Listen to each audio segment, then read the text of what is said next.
Mga kadaot, ayan. Ako po ay tambay muna sa umagang ito kasi mamaya mainit na naman po mga kadaot. So ako po muna ay gagawa ng munting video para sa inyo mga kadaot. Kagigising ko lang po mga kadaot. So andito ako ngayon sa labas. Kasi gabi na po ako nakatulog mga kadaot sa sobrang init. Ngayon pa nga lang po mga kadaot, ano na, mainit na, nagsisimula na po yung init mga kadaot.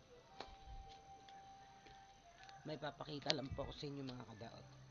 Flex ko lang po sa inyo ang rose. Ayan po mga kadaot. Ang ganda ng bulaklak.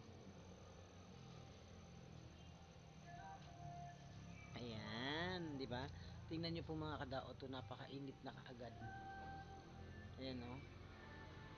Maagang maaga pa lang mga kadaot yung araw nandito na kaagad sa harap ng pinto namin. Ayan. So ayan lang po mga kadaot, magandang umaga po.